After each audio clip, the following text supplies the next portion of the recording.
Welcome back to the Fire Zone. It is me, Mike Crawford, MC, aka Abukari on Twitter, and the Fire Zone himself, Dennard Melton, at the Fire Zone Show on Twitter. Dennard, how you doing, man? I'm good, sir. How are you? Living the dream, man. Yeah. Living the dream. Can't complain. No. I don't know if people realize this from the last time. I think I had this up last time. I got it's cut off a little bit back there in the back, but that's a picture of Langston Golf Course, like way back in the day in DC. Was the only African American golf course, only course where African Americans could play in DC back at that time. And my dad actually had somebody paint that for me, man, 2009, 2008. It got like a birthday present. So it was a long time ago. But you know how it is down in your basement or wherever, you've been having stuff, or even in certain rooms, and you want to put it up or you want to display it, you just never get around to putting it up. So I find like you hanging up something right now, as a matter of fact. Man, something just fell down. It's crazy around here.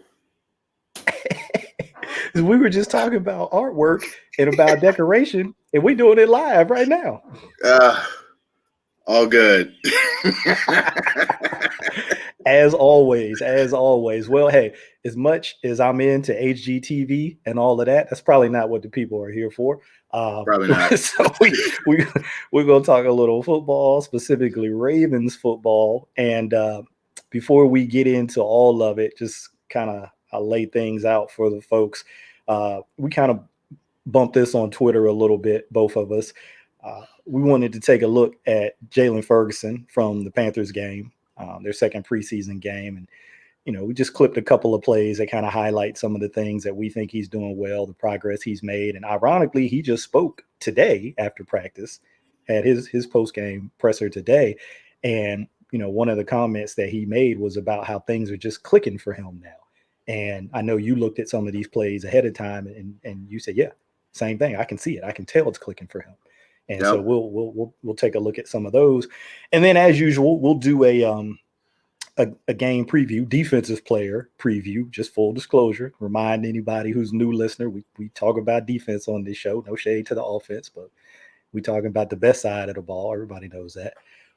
So we'll have some players that we both are going to be keeping an eye on, and your overall sort of expectations of what you want to see from the defense in that game, and a little bonus question I have for you in there, and we'll get your thoughts on that. So, anything else you want to add before we pop on these Ferguson clips, or you ready to roll?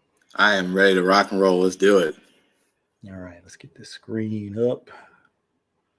Let's get it in full screen. Let's do it full. Good. All right. So these clips, here, let's get rid of this thing down here at the bottom. These clips are in chronological order. Uh-oh. You don't want that. Boy, this joint cut off in the middle. we all types of goodness today. Hey, this is live, baby. This is organic. This is how we do it. We not hide nothing from the people. Everything is on display. Yes. So again, these are a couple clips from the Panthers game. They're just in chronological order. So we're starting out in the first quarter here. Ferguson is up at the top of the screen outside of the tight end. So we'll just let it run, and we might, rewind it once or twice. I mean, that's kind of what you need to be doing with tight ends. And that's progress, because I don't think he would have did that last year. Oh, Lord, here we go, Dennard. See? They coming for you? Something is coming for me. I don't think it's anything like not paying no bills or nothing, but something's coming for me. Technical, maybe user error in there. There definitely could be some user error in there. All right, so here we go again. Here we go, right back where we started. Jacking up the tight end, drawing a holding call, getting after it. Let me go back, because I know some of these start pretty quick and people might not get a chance to see where he's at. Top screen. Play. Now, I will say he needs to disengage quicker, particularly with the tight end, because he could have really showed off that he was truly being held, like right there. Like, get your hands extended so he can't hold. Yeah. So if he would have won earlier in that, which is kind of getting your hands inside on the shoulder, on the chest pads, then he could have pressed him off and then been able to even show more that he's being held and maybe even get the sack while being held. And that's what we want to see, right? We want to see him finish plays. I mean, it's great that he drew that penalty, but we want to see him finish plays. Finish. And he wants to finish as well, obviously. This next play, I think he's going to be at the bottom of the screen. Let's see. And I don't have a clicker, so you got to bear with us, folks. Yeah, there he is at the bottom of the screen, number 45. Doing his responsibility, getting back out. Who's that linebacker? Man, at first, wearing 92. The first time I saw this, I was like, some linebacker in trouble, because that's the only reason why you on your Honda that fast. And then I realized who it really was. It was like, now that's a man who's covering down. And I guarantee you, in film session, when they watched that play, that was on repeat throughout that entire, like for about 5 minutes. And they just talked about it, because that right there, he got a first down. What was it? Probably 9-yard gain? Mm-hmm. That could have been a 20, 25-yard gain. Easily, because look, he's got that dude blocking for him downfield. Yeah. But you got your D tackle making plays like that.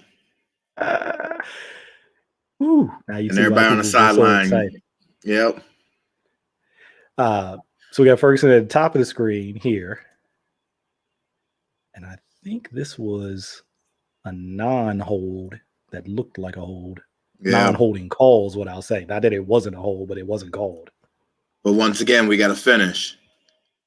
He's got to get that arm off. You showed off, now you got held. Now go ahead and finish. Yeah. He definitely selling the I'm being hold. Yeah. I'm being held part of it. But sometimes this wasn't called. And what if that's completed for a touchdown? Now we're all looking at it like, well, he didn't get held call. Well, he didn't finish the play. So do your part. Do your job. Because you can see the corners communicating. Like if the quarterback makes a more accurate throw there, that probably is a touchdown. Yeah. That's guys that haven't played together. That's also someone who probably hasn't played corner and didn't hear the call. But all in all, I'm not too mad about it. That's the point of pressure, right? Yeah. Trying to get him off the spot. Those pick plays, just so people can kind of see it again. We talk about picks, like in basketball, you're going to see it there, right? Between the two inside receivers. I think that's 13 and 16. Mm-hmm. And it's ran perfectly. Yep. And it's played right if you literally go back like a half a count, like right there. Like when Warrior stops. Yep. He's playing it perfectly. If he stays on 16, now Avert knows he's got 13 on the wheel. Right. But once Warrior kind of says, uh-oh. Now Avert, I will say Avert is a little bit out of position as you freeze it there. He should be a lot closer. Yeah, when you go back, like you said, when it looked like they were in pretty good position early on, like say here, I thought Avert was going to go over top of 12 and try to play over the top of 12, like knowing, okay, looks like the wheel's coming from 13. So I'm going to go play over the top and get over the top of 12 so I can play the wheel. But he kind of hangs inside a little bit. Well, because his eyes, as you froze that, his eyes went inside to the quarterback where they don't belong. Mm. And that's why I get you. They're both wrong. Dead wrong. They both know it. Keep your eyes on your luggage, like they tell you at the airport. Keep your eyes on your luggage. Keep your eyes. Did you pack your luggage? You didn't pack it on that one. So here we are, Ferguson again up top. I think this is going to be another pass rush. No, this is run. This is kind of that backside run. Mm-hmm. Understanding that The quarterback could pull it, but slow playing it, thinking option, seeing a lot in camp, plays it as perfectly as you can. Okay, The light switch has come on because he's patient. He's understanding what the offensive line and the blocking schemes are now trying to do to him. When he first came into the league, he was a good run defender, but he wasn't patient, and he was thinking too much because he came, small school thinking. You've got to get out of that mode of I'm a small school guy. And I think it took him a minute to get out of that mindset when he realized I can play with these guys. He was behind. And then last year happened. So that didn't help his growth. But as you can see, him and Queen kind of have taken the same leap forward in terms of where they should have been last year if they had enough training camp and things along that sort. So just my observation on that. No, exactly. I totally agree. You and I have talked a bunch of times about the impact of those guys not having a regular offseason and a regular camp last year. Mm-hmm. And they've talked about it themselves. We've heard Queen talk about, the kind of shape he was in or not in his words. So yeah, this is huge for these guys to get that this year. So Ferguson, he is at the top on this play. And I think this is the pass rush. This was the kind of near sack that I was like, man, he almost had this one, but quarterback was able to kind of step out of it. Beats the left tackle. Yeah. That's that we were talking earlier. That's that light switch coming on because he wouldn't have recognized the gate opening by the left tackle. He would have ran himself out of the play that last year. Yep, just probably keep going behind the quarterback. Mm-hmm. Or he would have or continue with the bull rush and kind of gotten swallowed up because the tackle would have recovered. Yeah. But you can see kind of he punches and gets that separation to be able to turn the corner. Yeah, I'm really pressing my luck here, but let's see this. Yeah, the way I think it can. Try to slow it down for the people, and you'll be able to see what you're talking about at the top of this rush. You see, he gets a separation. Open. Yep, right there. Yep. Now he can bend, make the play. He just steps out of that thing, but forces the Q to move, and so the cavalry comes in and cleans it up. And I like special teams, so I like to include these clips. Plus, he's gonna draw a holding call on this long snapper. But you made a point about what he's doing here to the long snapper. But hey, it's preseason. He blows this dude up. You can see the flag come out. can't be beating up people like that. So here we go, right there. Anywhere. You can see 46, literally both feet off the air. Long snapper going for a ride there. Not fair. Those guys trying to snap and get up and block. Okay, let's see. Can I go back just a little bit? I think this one's going to go kind of fast, but he's going to be at the top of the screen there. You can see actually he's getting off the ball. Yes. Kind of before everybody else right there. I didn't even do that on purpose. Look at that. So he's at the top of the screen against the tight end. Just good knockback. Understanding down and didstance, understanding who he's playing against. Because I don't feel like that tight end wanted any parts. Didn't look like it, did it? And my boy Christian Welch, number 57, an inside linebacker there. Just check him out. Bang! My man saw a hole and was going to attack it. Pulling the trigger. I know people say, yeah, he missed the back, and he did. But, I mean, in terms of keying and diagnosing and shooting his gun, no, he's going. As a former defensive coordinator, that's like every defensive coordinator's dream is to see that, because that means you see it. That means you trusted it. You may not make the play, but he did what he needed to do. And that's all I need. Push it again. Push my luck again, trying to use functionality I barely know how to use. Oh. So we're gonna slow it down a little bit because this is this one that's coming up that we were just looking at. It's the last play, but there, look at Welch. He's gone. Right tackle's got no shot. Center's not really looking to block him. He's looking to block backside. But I love it. Yeah. What can I say? What can I say? All right, let's wrap it up there, and then because yeah, see, told you I was gonna do too much. Look what's going on with that video, man. Something crazy. Of course. It timed out perfectly because that's the last play anyway. So we can wrap it there on Ferguson and just kind of get your closing thoughts. So what did you think there about those handful of plays? Obviously, he played more snaps. There were other plays. We didn't show every snap, but what do you think about what you saw?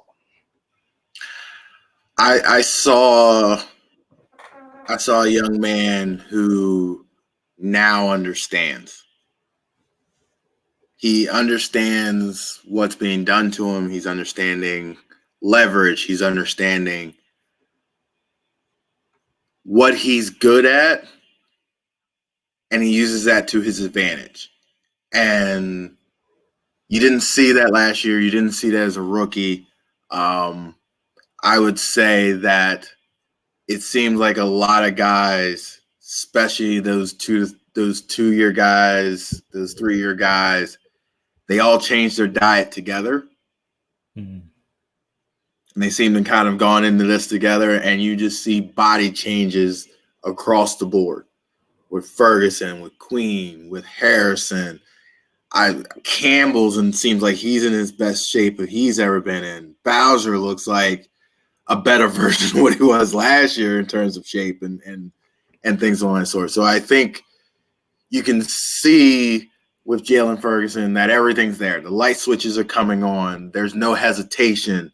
There's this clear vision of, I know what I need to do. Now I'm a professional. Now I just need to hone my craft and just go from here. And I know everybody is excited about that. That's what people have been wanting to see from him. You know, the potential was always there, obviously coming out of college, a smaller school, like you said, but, you know, breaking Suggs' sack record in college, sack daddy, you know, all of that. This is, you know, the kind of trajectory that I think people wanted to see him on. And, you know, expectations can be crazy, right? Sometimes. Yep. And I think everything is like, you know, microwave society, right? We want it now. We want it right now. But it takes time, and it takes different amounts of time for different people. Everybody's not on that same curve and kind of always going, and that curve itself is not always going up. I always tell people it looks more like mountain peaks, like a zigzag. Yep. You know, people think about players developing, you want to see the straight line. Well, it's more like up, down, up, down, up, down, right? And it's funny because I'd rather have that guy right there, because eventually what's going to happen is that, and that'll show up about midseason, and then all of a sudden it's just this. Yep. So you don't want this guy, because what's going to happen year 2, that, year 3. So be very cognizant of the guy who may have jumped out and given you everything in, say, year 2, and all of a sudden you start seeing a baseline, and you're like, that's a little interesting. Yeah, for sure. So, you know, it's kind of a natural segue into talking about this third and final preseason game against the Washington football team.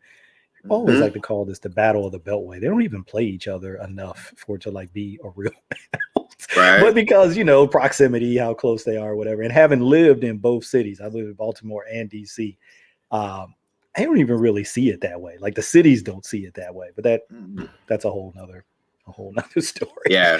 But so going into this game, obviously, you know, you want to see that continued good play from a guy like Ferguson and all the guys. But one thing I wanted to kind of set the stage on before we get into that is just some of the things that have happened since the last time we did one of these. I actually had to go back and double check. We did a pre-show, a preview before the Saints game, right? Their first preseason game. And then, I was out of town, so we didn't do one for the Panthers game. But they've had quite a bit of movement on the defensive side of the ball in terms of the roster. So I had to write this down because it was more. I was like, well, maybe it's like 2 or 3 guys. But once I actually went through all the transactions, it's like, oh no, this is a lot of guys. So I'll start with kind of going back and working our way forward to where we are now. So Justin Houston was signed, right? That was back on August the 2nd. Obviously, that's a huge move. They waived Chauncey Rivers, who was an outside backer. Barrington Wade, who was an inside backer, they waived him. Khalil Dorsey and Imam Marshall both got placed on IR. Jordan Richards, who was a safety, they waived him. We talked about LJ Fort being placed on IR. And then Devontae Harris, who was a cornerback, they picked up kind of like mid-season last year. They waived him. And then my guy, outside linebacker Aaron Adale, they waived him. Aaron Crawford, the other Aaron, still on the team. He hasn't practiced in a while. I don't think he practiced this week because I think he kind of got dinged up in the Saints game. He hasn't practiced in a while. Either has Otara Alaka either, for that matter. He hasn't practiced in a while either way. But anyway, the reason I wanted to go through that is because I think back before that Saints game, we were having this conversation about positional competition and how the numbers kind of looked, and it looked like it was kind of stacked in certain groups, but things have a way of kind of working themselves out throughout the course of the preseason, whether it's injuries, whether it's roster cuts. So you're talking about 1, 2, 3 cornerbacks that are no longer on the roster, who were at the time that we did that preview. 2 outside backers, a safety, and 2 inside backers. And so some of those positions, particularly like DB, like corner and safety going in, a lot of guys there, everybody's thinking, man, how's this going to shake out? Well, and you know what? This is reported. I don't think it's been made official yet, but it was reported by Rappaport and Schefter, a bunch of guys on Twitter. They have a trade in place with the Patriots to trade Shaun Wade, apparently. So I think they're trading him for, I think what was reported was a 2022 7th and a 2023 5th. Yep. So that's another corner. So that's 4 corners, right? So now you're down to guys in terms of your reserves, and we all know who kind of the starting dudes are, but Averett, Westry, is that it? I guess I don't know what to do with Warrior. They've been playing him at corner. I don't know that I want to call him a corner, but they've been playing him at corner. Stevens been doing a little bit of both.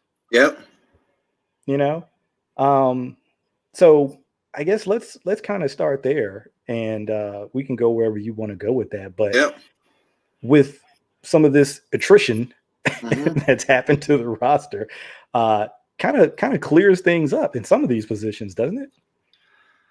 Yeah, I would say it clears up. It clears up a lot in the secondary in terms of Jimmy's coming back. They feel very good about that. They feel very comfortable with Stevens as the backup nickel.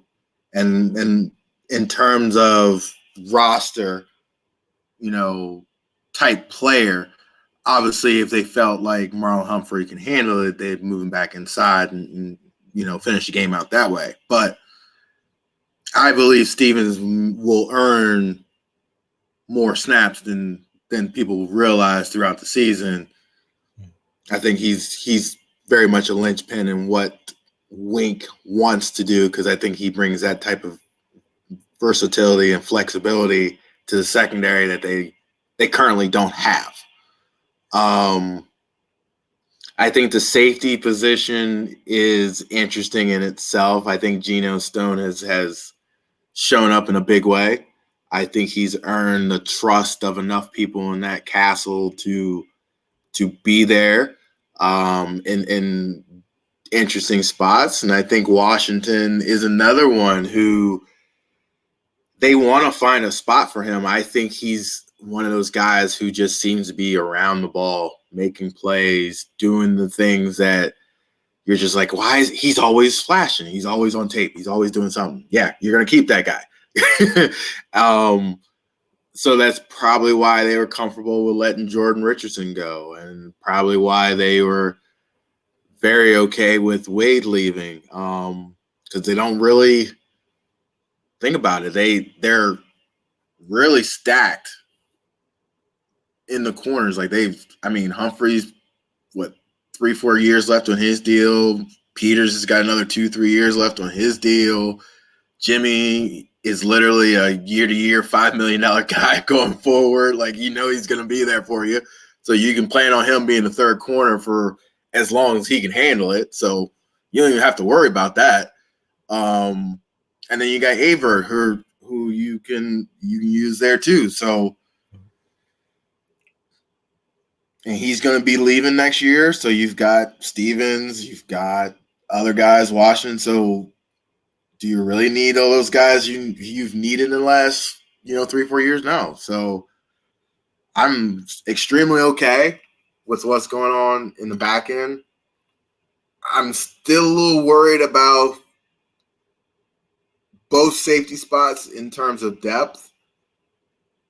I'm a little worried about Chuck Clark, who would be his natural replacement. I think that's the one that makes me nervous on the back end. But, all in all, I think everything else is really settled in really nicely. And I think it's allowed them to come together a lot quicker. And therefore, we've seen throughout the preseason that they're already kind of in that groove where they all know each other. They all know who's doing what call's doing this, and it's second nature. And that's scary when it's already clicking in before the season starts. Yeah. Now let me ask you this. Do you have any concern about inside linebacker? I mean, as it stands right now, looks like Queen and Harrison are going to be the projected starters. Chris Board, we know, has a role from last season, sub-package role. And it looks like Christian Welch is possibly, maybe going to get a little bit more run at inside linebacker. He played primarily on special teams last year, but maybe there'll be some need, if it's an injury that would create a need, or even if it's just kind of natural rotation, guys needing a blow, just needing to come out of games or whatever. Do you feel comfortable with that, or do you feel like, hey, maybe they need to kick the tires on some guys who aren't currently on the roster, at least bring them in, work them out? Or do you feel good with where they're at? No, I'm not comfortable. Yes, they need to bring in vets. They better have 2 on standby. And this is not a knock against Christian Welch. This is not a knock against Chris Board. I just know the NFL game, and they're not prepared to handle 3-4 games in a row where it's Cleveland, Cincinnati, Pittsburgh. They're just not going to be able to handle it. At some point in that run of games, they're going to get ran over. It's just they're not going to be able to handle that. Just what you see on tape and what you know about the game is, especially linebacker, if you're not the starter, there's a reason why you're not the starter. Yeah. There's something lacking. There's some aspect of your game that I can't hide.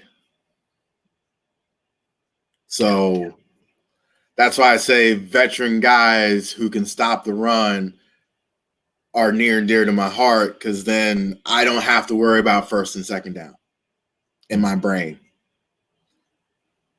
All I got to worry about is figuring out how to put together a pass coverage that might keep me afloat for 3 or 4 games until I get my linebackers back. Now, if they're going to be out for the whole season, that's a different game plan, different world. We'll figure it out as we go. But if it's a short span, I have to game plan for 3 weeks or 4 weeks, or however long that linebacker's out, to make sure my team is going to be in the best position not to get blown out of games. And hopefully my offense can help me until I get this all put back together. Yeah, and you made a point in one of our other conversations about that. that kind of distinction between being able to, kind of manage things with those guys in coverage versus against the run. Like coverage, you say, I can probably do some things with pressures and coverage and kind of, manage things for those guys a little bit.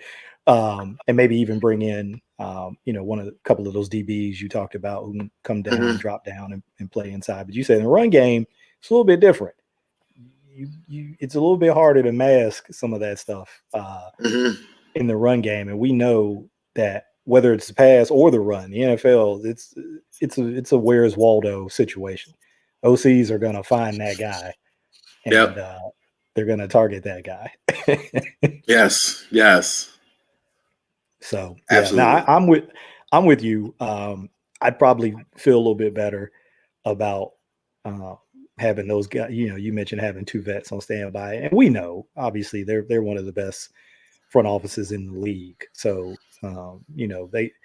they probably have. I would imagine they have a list of guys created already, even before like an injury occurs, right? Because you have to have plans. Yeah, you got to have plans in place for all these things. You can't wait until somebody gets hurt. Like, let's go out and find somebody. It doesn't work that way. Exactly. I guess D-line, another thing I wanted to ask you about before we get out of here, particularly at defensive tackle.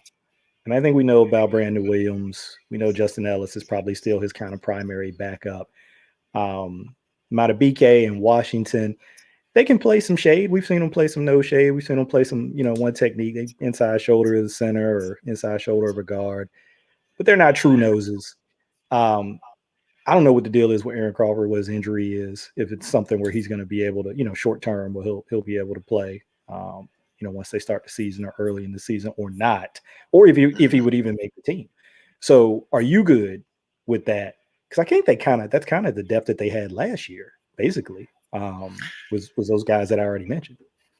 Yeah, I would say it like this. I think particularly in this third, and this kind of goes back to where we started this conversation about the third preseason game. We briefly talked about this before we got on the air, but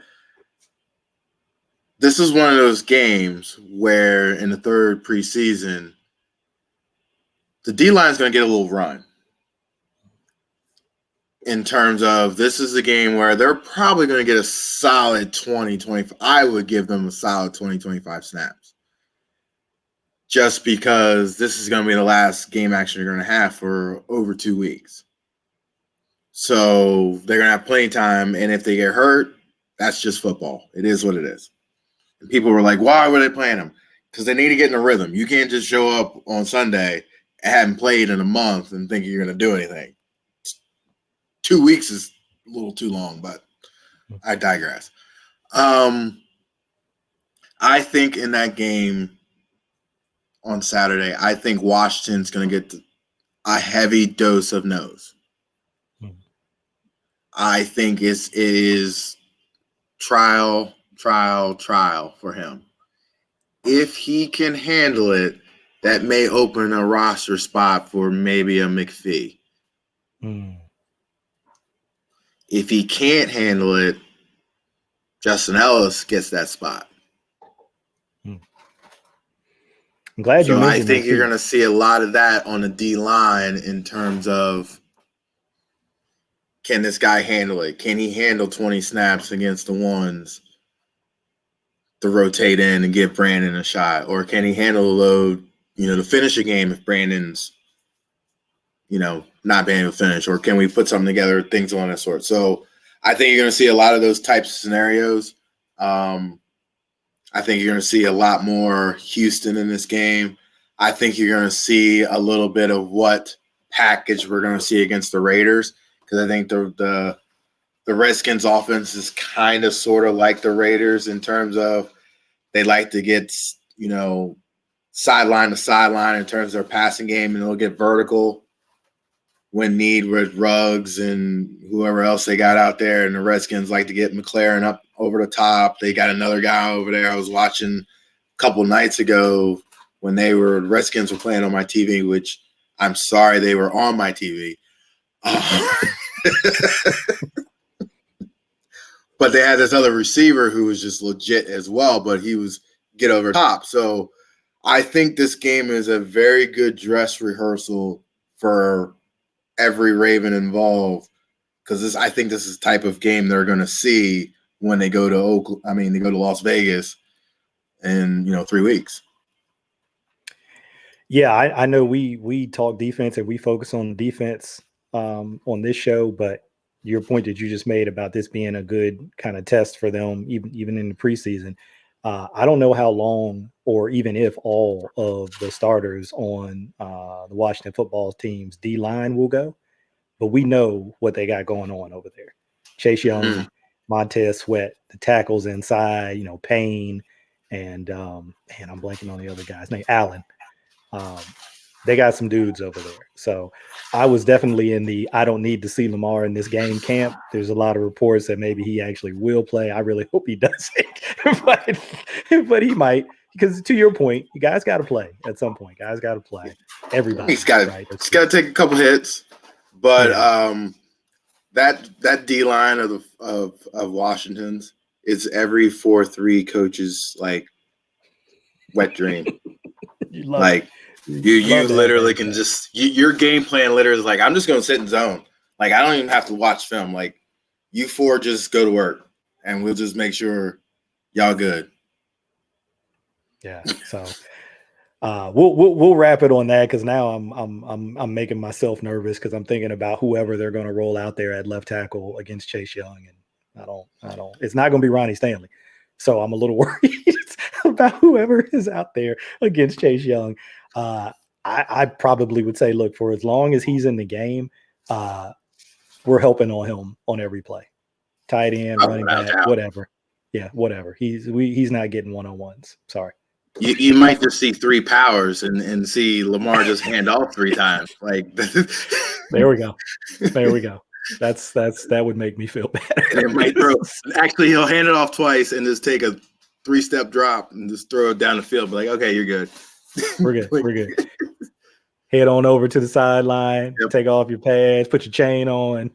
Just watch the rest of the day. Put your mask on. We good. That would make me feel good. I'd feel really good about that. Well, unless you got anything else, I think we can wrap it here. You got anything else you want to hit on, or? No, I'm good to go. All right. Well, hey, folks, as always, don't forget to subscribe. Don't forget to like. Don't forget to comment. We're going to be doing this all season long. We keep saying that every week. We're just kind of ramping up, right? Just like the season itself, it's kind of slowly ramping up. We've kind of slowly been ramping up, and we want to just continue to bring you this defensive content, this focus on, the defensive side of the ball and what the Ravens are doing there. And it's going to be fun. It's going to be exciting because they're so creative on defense, and they do so many different things on defense, and they love pressure. So that's near and dear to my heart. So, hey, for me, for Dennard, appreciate everybody listening and tapping in. And, y'all be good out there, and we'll talk to you next time.